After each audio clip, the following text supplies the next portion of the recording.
दोस्तों नमस्कार। संस्थानों के समक्ष ऐसे क्षण आते हैं जब उन्हें राजनीति से ऊपर उठकर कार्य करना होता है, किंतु हमें इसके विपरीत देखने को मिल रहा है। लोकतंत्र का मंदिर संसद ऐसे ही संस्थान है। संसद के दोनों सदनों लोकसभा राज्यसभा वाद विवाद चर्चा के केंद्र बन गए हैं।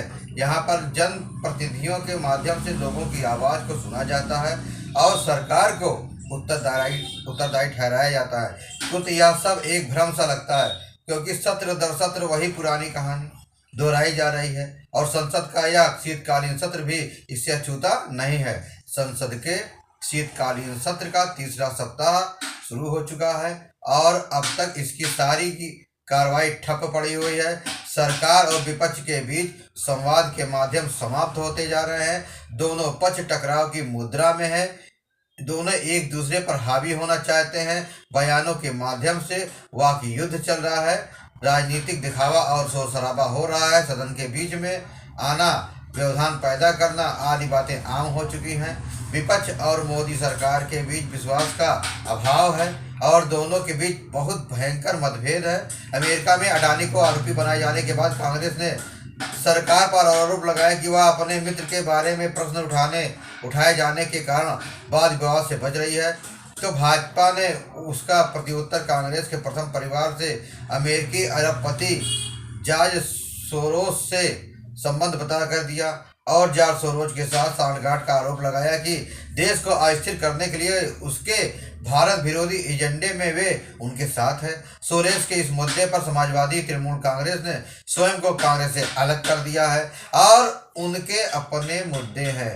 वे उत्तर प्रदेश में संभल स्थित मस्जिद का सर्वेक्षण, किसान, बांग्लादेश, मणिपुर आदि ज्वलंत मुद्दों पर बल दे रहे हैं। इसके बाद इंडिया गठबंधन ने राज्यसभा के सभापति धनखड़ के विरुद्ध अविश्वास प्रस्ताव लाने की योजना बनाई है और आरोप लगाया कि वे सदन के कार्यकाल में पक्षपात कर रहे हैं। साथ ही भाजपा पर आरोप लगाया गया है कि वे जानबूझकर सदन में व्यवधान पैदा करने के लिए ऐसे मुद्दे उठा रहे हैं और सदन को चलाने में उनकी कोई रुचि नहीं है। इससे एक विचारणीय प्रश्न उठता है, क्या संसद अप्रासंगिक होती जा रही है? आंकड़े सब कुछ बता देते हैं। संसद ने अपने कुछ समय का 10% से कम समय विधायी मामलों में, अधिकतर समय अन्य मुद्दों पर व्यय किया है। यह इसलिए भी महत्वपूर्ण है कि देश के समक्ष चुनौतियां कई गुना बढ़ गई हैं। आज भारत में बेरोजगारी, आसमान छूती महंगाई, बढ़ता सामाजिक एवं सांप्रदायिक तनाव, बढ़ते अपराध आदि ऐसे मुद्दे हैं जिन पर गहन चर्चा और वाद विवाद होना चाहिए। निश्चित रूप से संसद के भीतर और संसद के बाहर विरोध प्रदर्शन वैध है, किंतु यह संसद के दोनों सदनों के भीतर अशोभनीय व्यवहार का कारण नहीं बनना चाहिए। इंडिया गठबंधन तानाशाही, विपक्ष के दमन, लोकतंत्र की मौत आदि नारों के बीच अपनी वाक शक्ति का इस्तेमाल कर रहा है, तो हरियाणा और महाराष्ट्र विधानसभा चुनावों में जीत के बाद सत्ता पक्ष ने भी अपना एक नया आक्रामक रूप अख्तियार कर लिया है और वह भी विपक्ष पर चिल्लाने लगा है। किंतु इस क्रम में सभी इस बात को भूल गए कि संसद हमारे लोकतंत्र का एक पवित्र प्रतीक है, उसकी एक मंदिर है। इसकी गरिमा पर किसी भी तरह की आंच नहीं आनी चाहिए। यह एक गंभीर मुद्दा है। संसद की कार्रवाई प्रत्येक मिनट की लागत 2.5 करोड़ रुपए से अधिक है, तो हमारे सांसदों को यह बताया जाना चाहिए कि वे आम आदमी के पैसों को इस तरह बर्बाद नहीं कर सकते। हमारे जनसेवक को कानून निर्माण के प्रति अपनी इच्छा और ईमानदारी को दर्शाना ही होगा। पक्ष विपक्ष में वैमनस्य की बजाय चर्चाओं और व्यवधान की बजाय वाद विवाद को प्राथमिकता देनी होगी और इसके लिए दोनों पक्षों को सामंजस्य बनाना होगा।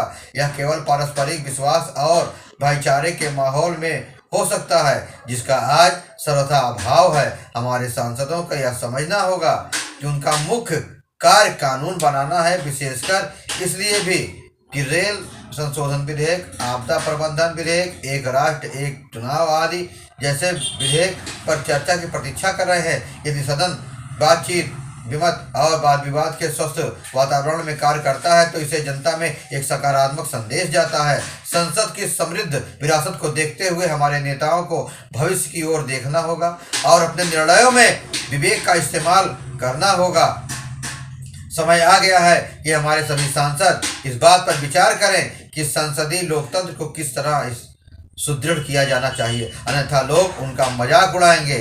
कार्यपालिका को संसद के प्रति उत्तरदायी बनाने का दूसरा उपाय वेस्ट मिनिस्टर से प्रेरणा लेनी चाहिए। हाउस ऑफ कॉमन्स में प्रत्येक सभा 40 मिनट के लिए पीएम्स आवर होता है, जहां पर संसद किसी भी मुद्दे पर अपने प्रश्न पूछ सकता है। समय आ गया है कि जवाबदेही तय करने के लिए नियमों में बदलाव जरूरी है। संसद की प्रक्रिया को सुदृढ़ बनाने की आवश्यकता है, क्योंकि इसका मुख्य कार्य सरकार द्वारा बनाए गए विधेयकों की समीक्षा करना है, किंतु आज ऐसा नहीं हो रहा है। संसद विपक्ष के सबसे बड़े लोकतंत्र के केंद्र के रूप में कार्य करती है और यह लोकतांत्रिक शासन के वायदे की मुख्य वाहक है। सदन के इस सत्र का आकलन राष्ट्रीय मुद्दों को आगे बढ़ाने में इसकी सफलता के आधार पर किया जाएगा। भारत आज एक ऐसी स्थिति में है जहां वह अपनी आर्थिक शक्ति का लाभ उठा सकता है। हमारे नेतागणों को दलगत राजनीति से ऊपर उठना होगा, अन्यथा इतिहास उन्हें माफ नहीं करेगा और वे संसद के पतन का कारण बनना चाहेंगे। मुझे तो नहीं लगता, लेकिन फिर भी आपको यह जानकारी कैसी लगी?